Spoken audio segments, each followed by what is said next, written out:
Abbiamo 500 zone carenti, che vuol dire che quindi mancano 500 medici di base in 500 comuni. Di fronte a questo scenario, con una delibera di giunta, la Regione rende organico in tutte le ULSS il provvedimento che consente ai medici di base di aumentare in via volontaria e temporanea il massimale di assistiti, prevedendo contemporaneamente anche un sostegno economico. Diamo la possibilità di alzare da 1500 a 1800 e riconosciamo un tanto ad assistito per quanto riguarda i collaboratori di studio, per aiutarli ad avere più assistiti. Il provvedimento resterà in vigore fino al 31 dicembre. Ai medici che aderiranno verrà riconosciuta un'indennità per il collaboratore amministrativo di studio fino a 2 euro per assistito, che si sommano ai 3,50 euro per paziente già previsti. Non è la mancanza di professionisti a impedire alla Regione di coprire i posti scoperti. In graduatoria ce ne sono 600 e altri 400 saranno formati per il 2023. Non riusciamo a coprire le zone carenti perché i medici oggi possono anche scegliere di non andare in quella zona carente.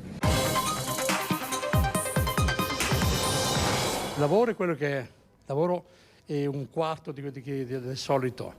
In agosto avevo pagato con l'aria condizionata 2.600 euro di Enel, siamo passati a 6.266 euro. Una settimana in meno di lavoro. I conti sono presto fatti, bollette dell'energia elettrica praticamente triplicate e preoccupazioni anche per lo sgravio dell'IVA previsto dal governo, perché un ristorante come il suo questi costi non potrà neppure scaricarli. È noto il nome dello Zairo, il ristorante affacciato su Prato della Valle in città.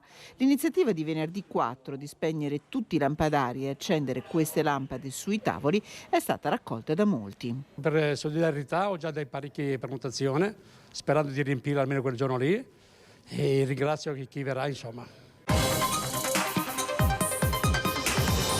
Senza zaini, senza cambi di partiti, praticamente come se un figlio chiamasse lontano e dicesse papà mi devi venire a prendere, tu non perdi neanche un minuto. È partito sabato in piena notte con cibo, acqua, 2 pullman e 5 autisti lungo la strada verso il confine polacco con l'Ucraina, 1000 telefonate per risolvere il problema di documenti, visti e passaporti. Paolo Giurisato dell'associazione Isola che non c'è di Teolo, appena uscito dal pullman, racconta così il suo viaggio per portare a Padova 63 bambini di 2 orfanatrofi di Leopoli. Un viaggio iniziato sabato sera dopo che Stefania Barbieri, un'altra volontaria dell'associazione, riceve una telefonata di aiuto da 2 bambini in fuga. Bambini che Stefania da anni ospita a casa sua d'estate con il progetto di accoglienza dei bambini di Chernobyl. Tutto è partito perché nell'istituto dove c'è la bambina e i bambini che conosco perché noi siamo stati lì tante volte, mi hanno detto te li diamo tutti. Quindi ho detto sì, è come se fossero miei. State tranquilli, ve li riporto appena è passato tutto. L'incubo di Marco Zennaro è terminato dopo un'odissea giudiziaria in Sudan durata quasi un anno e iniziata con 75 giorni di reclusione, prima in commissariato, poi in carcere. L'atterraggio a Fiumicino dell'imprenditore veneziano era stato annunciato poco prima dal padre Cristiano. Dopo 361 giorni finalmente l'incubo è finito. Ringrazio mio figlio per essere sopravvissuto a quei 75 terribili ed infernali giorni di detenzione. È stato liberato e Marco Zennaro è qua con noi. Bentornato Marco! Il saluto dello Stadio Olimpico di Roma con Marco in campo poco prima della partita di rugby Italia-Scozia è stato il primo benvenuto dell'Italia. Per lui, grande appassionato, la federazione nazionale si era spesa tantissimo, a partire dal presidente Marzio Innocenti. Fine partita gioiremo di più, sicuro. Sicuro, crediamoci, bisogna crederci. Freddati a colpi di pistola nell'abitazione di Chiampo in via Villaggio Marmi, dove viveva con loro. Responsabile dell'omicidio di Sergio Gugole, 62enne, e Lorena Zanin, 59 anni, sarebbe il figlio Diego, 25enne, che ieri, dopo aver vagato per ore in auto, si è costituito ai carabinieri di Vicenza in tarda serata. La procura ha disposto il fermo con l'accusa di omicidio pluriaggravato. Alla base del gesto una somma di denaro, 800.000 euro tra contanti e titoli dei genitori, a cui il giovane sembra puntasse per comprarsi una casa ad Arzignano e un'auto. Stando alle ricostruzioni avrebbe prima ucciso il padre con 2 colpi alla testa mentre era seduto in cucina, poi ha aspettato che la madre rincasasse, attorno all'ora di pranzo avrebbe esploso su di lei altri 4 colpi, subito dopo avrebbe trasferito 16.000 euro dal conto del padre al suo come acconto per l'acquisto dell'immobile, omicidio che sarebbe stato pianificato da mesi, le rivelazioni fornite al PM durante l'interrogatorio che vanno a definire i contorni di una tragedia che ha scosso la comunità di Chiampo.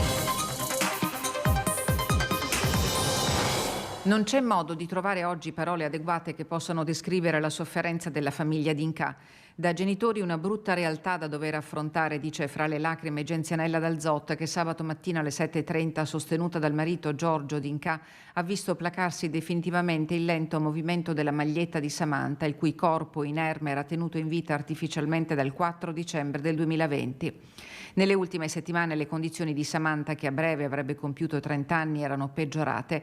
L'equipe medica che seguiva la giovane ricoverata in un'ala del Gaggialante a Belluno si è confrontata con papà Giorgio, riconosciuto amministratore di sostegno della figlia lo scorso novembre. La decisione di procedere con il percorso stabilito è stata avviata, sospesa ogni terapia e iniziata la sedazione profonda che ha accompagnato delicatamente Samantha ad intraprendere il suo viaggio verso la libertà dopo un calvario iniziato a causa di una banale caduta in casa. Una frattura al femore, un intervento chirurgico al San Martino e una conseguente infezione che le procura danni irreversibili.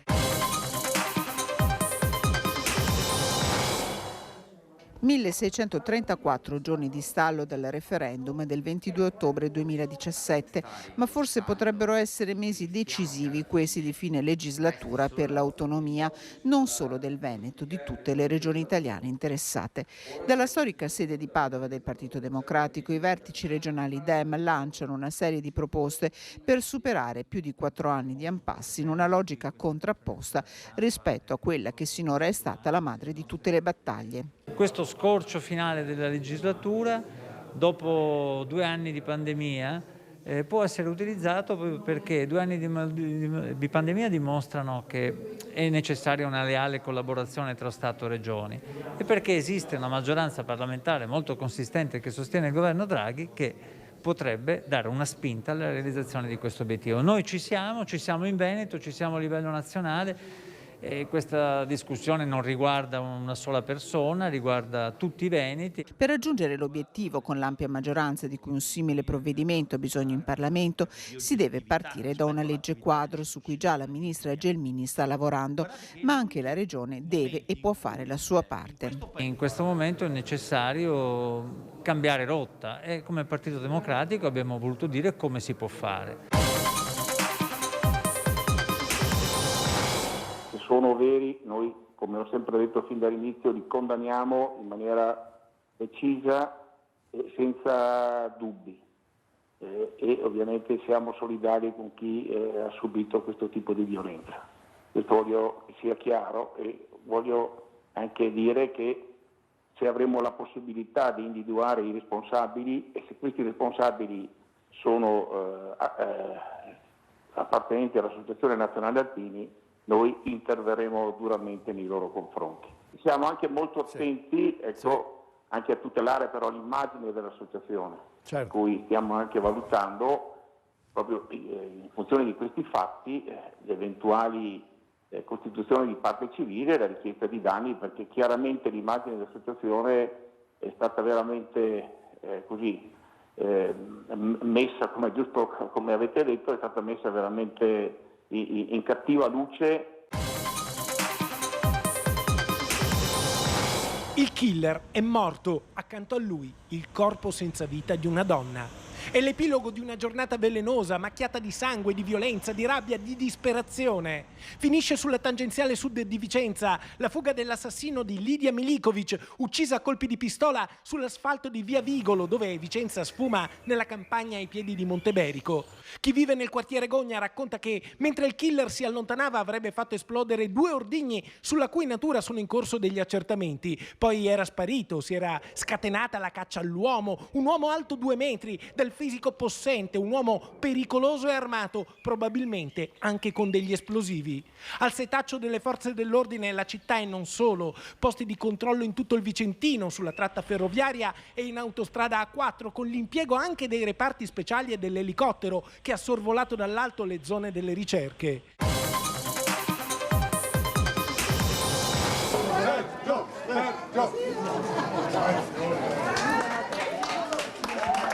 Sono grato alla città, grazie.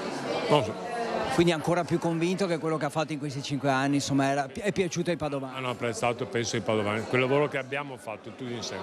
È la parola insieme che ha caratterizzato la sua campagna elettorale, quella che Sergio Giordani usa appena avuta la conferma della sua rielezione, sfiorando il 59% dei consensi, oltre 20.000 preferenze in più rispetto allo sfidante Peghin. La riconferma di Giordani è un successo che lo incorona primo cittadino padovano più votato degli ultimi 30 anni. Più responsabilità ancora, devo stare molto attento, più responsabilità, un periodo difficile, arriva purtroppo, c'è ancora un procento questa maledetta guerra, per cui dobbiamo fare attenzione.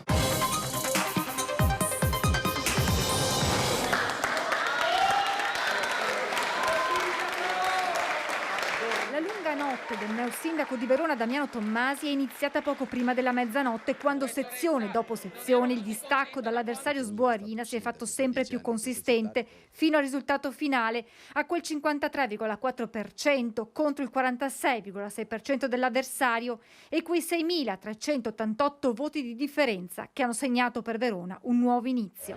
C'è un'altra Verona che ha alzato la voce e che mi auguro si renda protagonista dei prossimi anni. Verona è tante cose, l'abbiamo sempre detto, l'ho sempre pensato, sono tornato a vivere a Verona consapevole che all'esterno esce un'immagine di Verona che non è quella reale. Oggi mi sento intanto di ringraziarvi per essere qui in tanti e dirvi che Leonardo, che il vostro presidente, il vostro amico, il vostro padre per i figli, vorrebbe che io dicessi che lui sarà sempre qui con voi. È la prima a prendere la parola nel giorno dell'addio Nicoletta Del Vecchio. È lei a ritrarre l'uomo, il marito, l'imprenditore e a farlo davanti a una folla di oltre 5.000 persone. Fuori e dentro il Pala Luxottica ci sono il dolore, il contegno, l'orgoglio e la gratitudine. Grazie infatti è la parola più ricorrente, la si legge anche sugli striscioni. Quella di Luxottica e della Gordino è una grande famiglia che si stringe a quella più piccola, quella biologica e viceversa. Accanto ai familiari e collaboratori di una vita, ai dipendenti, agli amministratori del territorio, anche tanti imprenditori, da Luciano e Alessandro Benetton a Paolo Berlusconi e l'ex amministratore delegato Andrea Guerra.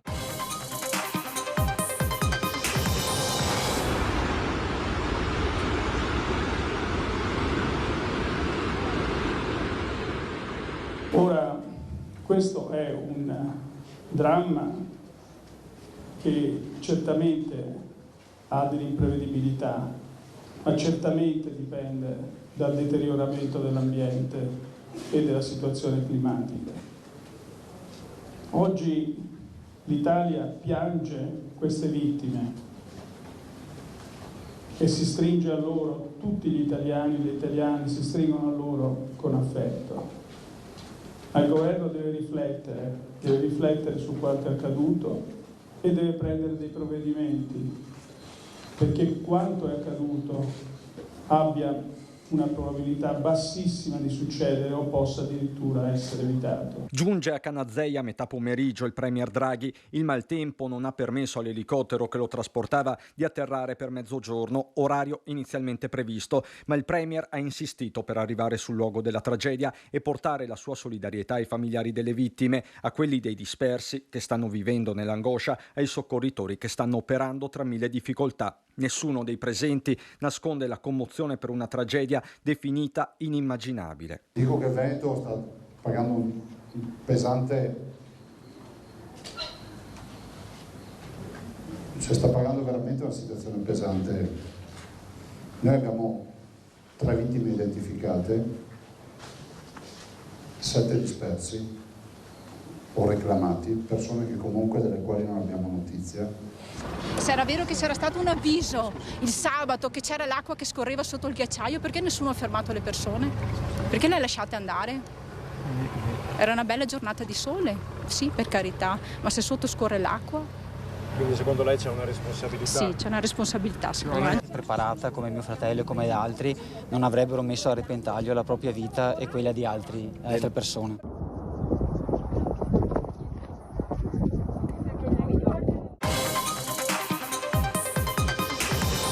Siamo nel letto del ramo maestro del Bacchiglione, il canale che porta l'acqua agli altri canali padovani. Siamo lungo via Goito e come potete vedere è una distesa di sabbia. Non c'è più acqua, la poca acqua è in qualche pozza che crea ambienti malsani, creando l'ambiente ideale per le zanzare, ma l'acqua è completamente sparita. Era stato annunciato nei giorni scorsi ed ora è realtà. I canali interni padovani sono secchi. Un paesaggio lunare quello che si trova lungo via Goito a Padova. Facendo qualche passo si arriva lungo il Bacchiglione. Alle mie spalle il Bacchiglione, lo vedete, il livello dell'acqua è molto molto basso. Si vedono i pali di sostegno dell'argine. Quello è il canale che dovrebbe portare l'acqua all'interno della città di Padova. Lo scalino però non lo permette, visto anche quanto sia basso il livello del fiume. Il feretro arriva in Piazza Duomo allo scoccare delle 3 del pomeriggio ad accogliere le spoglie di Omar Monestier, direttore del Messaggero Veneto del Piccolo di Trieste, morto improvvisamente 3 giorni fa in conseguenza di un malore. Decine di colleghi, amici e autorità civili e militari. Tra i primi ad arrivare il presidente del Friuli Venezia Giulia, Massimiliano Fedriga. Una persona con cui si poteva sempre avere un confronto anche da punti di vista diversi ed una correttezza enorme nel svolgere la sua professione. Una grande capacità anche di conoscere e analizzare il territorio del Friuli Venezia Giulia. Lui è veneto, ma aveva interpretato e riusciva a interpretare benissimo quello che era il Friuli e quello che era la Venezia Giulia. Omar Monestier aveva mosso i suoi primi passi dal mondo del giornalismo in una radio locale bellunese, da lì al Gazzettino e poi alla Gazzetta delle Dolomiti, con una progressione di carriera consona al suo spessore. Delicato, discreto, elegante, con la schiena dritta, onesto, pungente, sempre senza paura. Qualità espresse nella pagina delle Beatitudini del Vangelo di Luca, che Don Alex Vascellari legge e approfondisce in una omelia pregna di affetto verso Sara, la moglie, e i figli Benedetta, Tommaso, Giovanni e Giulio. Andare alla ricerca di questa verità e di questa giustizia ci fa gustare qualcosa di veramente profondo.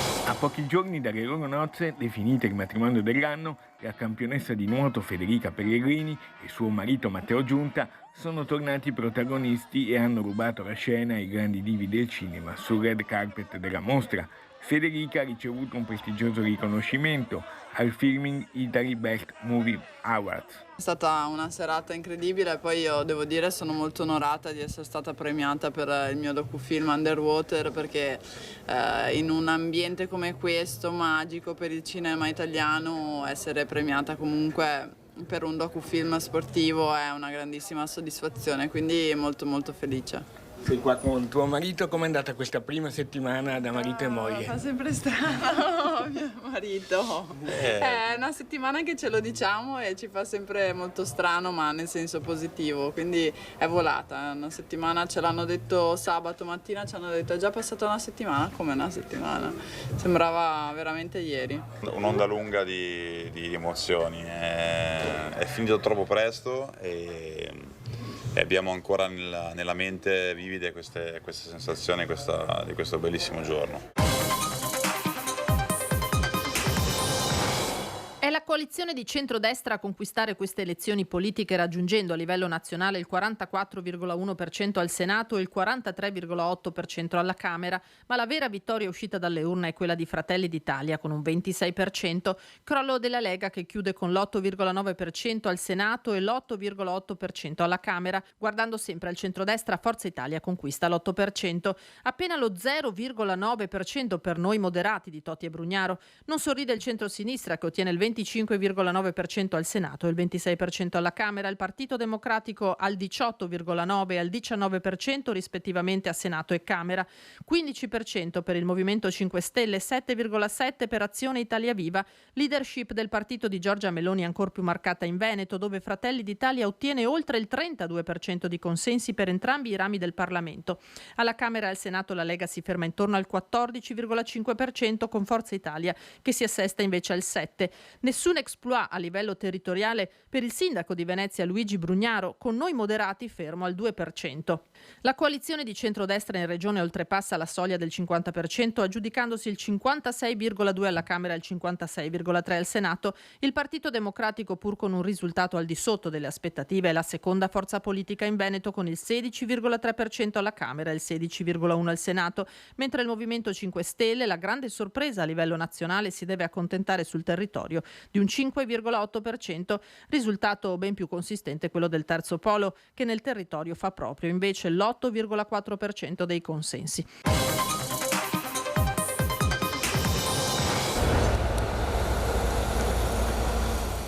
L'ultimo bollettino medico dell'ULSS 2 di Treviso è delle ore 16:30 per Romina Bannini, coordinatrice dell'area educativa di Cuore 21, la cooperativa che segue ragazzi con disabilità. Le speranze di sopravvivere sono ridotte al lumicino. La giovane 36enne, unica superstite del tragico schianto in A4, dove ieri hanno perso la vita 6 persone, tra disabili e volontari, è ancora gravissima. Era stata protetta in parte solo perché seduta nel sedile posteriore tra le valigie. Restano 6 le vite spezzate, vite piene di sogni e passione, come quella di Alfredo Barbieri, da 2 anni legato alla sua Rossella De Luca, alla quale aveva dedicato proprio poche ore prima parole bellissime. Finalmente ho trovato una fidanzata speciale con un cuore immenso, le aveva scritto. Accanto al post la foto insieme, abbracciati, dietro al mare.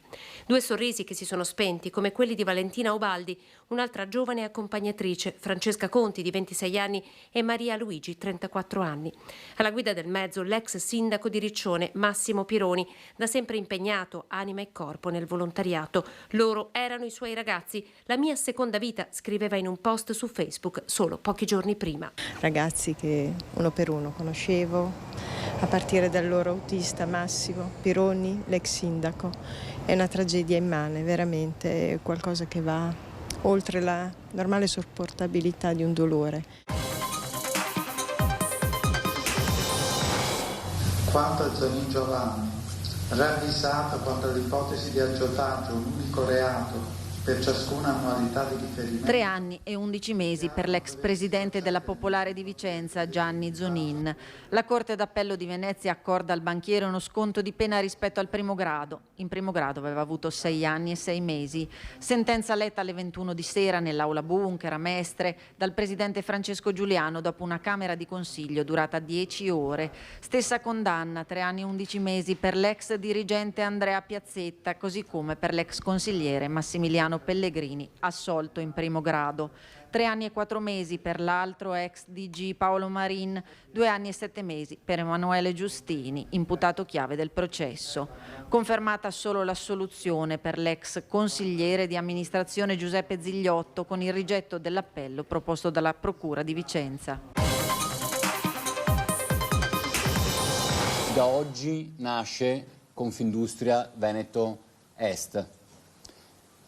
È un passo importante, ma lasciatemi dire è un inizio, quindi da domani mattina dobbiamo metterci a lavorare prontamente, perché fin dall'inizio ho detto che questo doveva essere un progetto che doveva mettere a terra tanta progettualità. Tra inflazione e crisi globali che si susseguono non c'è tempo da perdere, per questo il presidente designato di Confindustria Veneto Est detta già le sue priorità. Lo fa a margine dell'Assemblea Generale che segna la fusione di Assindustria Veneto Centro, già rappresentativa di Padova e Treviso, con Confindustria Venezia Rovigo, un percorso iniziato da tempo e che segna la nascita della seconda territoriale di Confindustria dopo l'Asso Lombarda. L'obiettivo: contare di più in tutti i tavoli nazionali ed europei. Abbiamo il cuneo fiscale più alto dei paesi OCSE, quindi c'è bisogno di tagliare il cuneo fiscale di 5 punti. C'è bisogno di lavorare molto, e qua riguarda il Veneto, sulle infrastrutture. L'elenco è lungo, dall'alta velocità all'esigenza di interconnettere porti e aeroporti.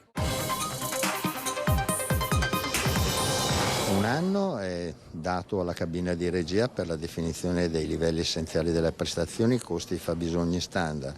1 anno per l'approvazione della legge d'attuazione, quindi facendoli viaggiare in parallelo, alla fine del 2023 dovremo poter affrontare, valutare e votare le intese stabilite fra Stato e Governo e affidarle al Parlamento. Detta una tempistica precisa, misurabile, il ministro per gli affari regionali Roberto Calderoli, che da Palazzo Balbi, forse non a caso, ha iniziato il suo tour di incontri con i presidenti di regione. Sul tavolo inevitabilmente la svolta autonomista, che assicura non potrà prescindere dalla definizione dei famigerati LEP, i livelli essenziali di prestazione da garantire in tutte le aree del paese. E a Venezia il ministro leghista non dà soltanto il cronoprogramma della riforma, ma anticipa anche il meccanismo delle intese tra governo e regioni una volta approvata la legge quadro. La questione non è di dettaglio e riguarda l'attribuzione delle materie. Io preferirei considerare la proposta per singola materia, in modo che il Parlamento voti quella singola materia e l'intesa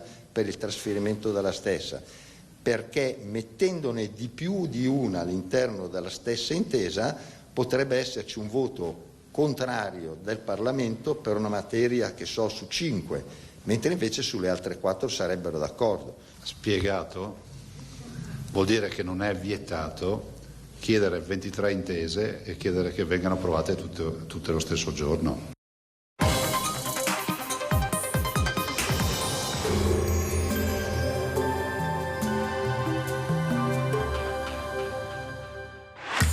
Non ammirare Vittorio Veneto, ma vieni a viverla. Scarica l'app. Bentrovati al meteo. Dopo un inizio d'anno con l'anticiclone, la pressione atmosferica cala, il tempo rimane tutto sommato buono. Il dettaglio di lunedì 2 gennaio. Sul Veneto prevalenza di nubi basse con foschie e nebbie, specie nelle ore più fredde, in pianura e nei fondovalle prealpini. Maggiori schiarite invece saranno possibili in montagna. Temperature stazionarie minime tra 5 e 8 gradi, massime invece comprese tra i 7 e gli 11 gradi all'incirca. Spostiamoci ora sul Friuli Venezia Giulia. Anche in questo caso cielo coperto con foschie inizialmente, sarà decisamente grigio con isolati piovaschi nel pomeriggio. Temperature minime tra 7 e 9 gradi, massime sui 10-11 gradi. Infine diamo uno sguardo alla situazione del Trentino Alto Adige, dove sarà per lo più nuvoloso, anche se tratti più soleggiati saranno possibili nelle ore centrali e in quota. Temperature minime intorno a 0-3 gradi, massime sui 5-12 all'incirca. Dal meteo di Antenna 3 per ora è tutto, grazie per l'attenzione, arrivederci.